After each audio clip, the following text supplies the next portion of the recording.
A few days ago, I sat down on my computer to play Far Cry 4, which I just bought. I was doing all the things. Climbing towers, quickscoping tax collectors, other activities. What the hell? And about 20 minutes in, I stopped playing. Alt F4 right there in the middle of Karat. It's not an uncommon thing. Sometimes video games can be dry. The problem came up when this started to happen with every single game I played. Call of Duty, Fallout, Grand Theft Auto, games I grew up playing, and now I can't even touch them. Video games aren't fun anymore, or at least that's how it seemed. And that made me worry, because nothing's changed. The same games I spent my childhood years on learning to play and molding over when I'd lose. What was... They're just mundane now. It's like a switch flipped somewhere in my brain, and now whenever I play something new, it becomes a time bomb of irrelevance. Bomb has been planted. Norm Macdonald was one of my favorite comedians growing up.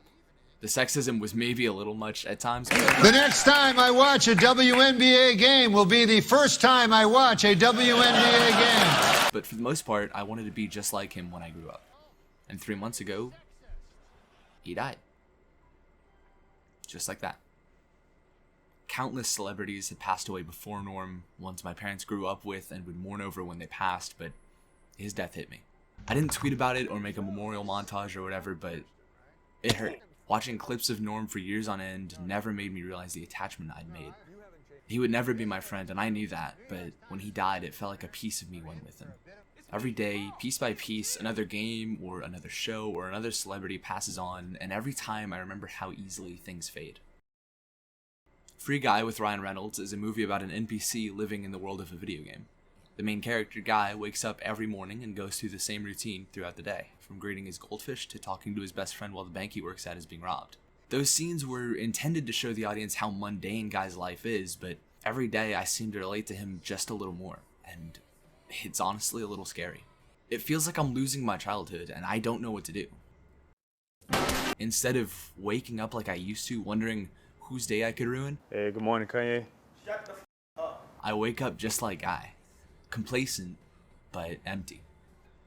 Now, if there's any solace to be had, it's in the fact that this isn't a single issue. Article after article and blog post after blog post has been written about grieving over childhood.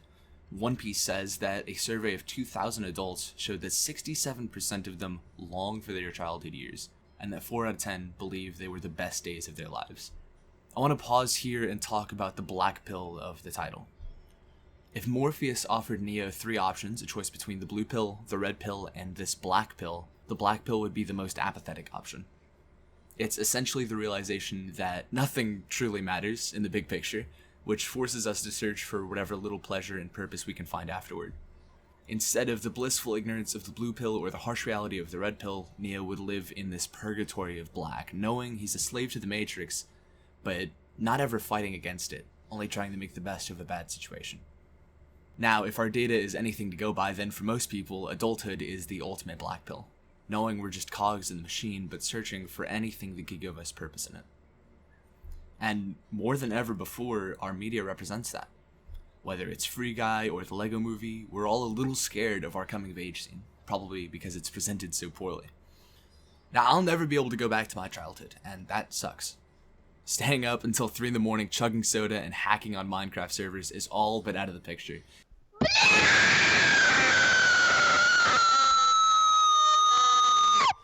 And I have to face the real world whether I like it or not. But maybe that's not such a bad thing.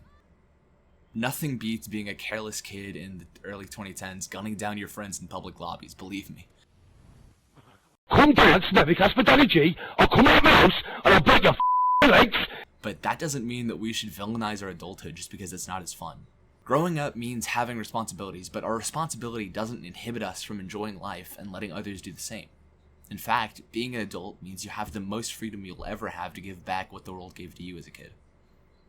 So, next time you're depressed, drowning your sorrows in the Steam summer sale, remember that while you can never go back to your childhood and its endless joy, maybe you don't need to. Don't chase after whatever's going to turn on your dopamine receptors next. Don't be a consumer. Do the best you can to be a producer. Thanks for watching. Took a lot of time and uncomfortable self-exploration to make this, so if you enjoyed it, maybe drop a like and consider subscribing. See you next time.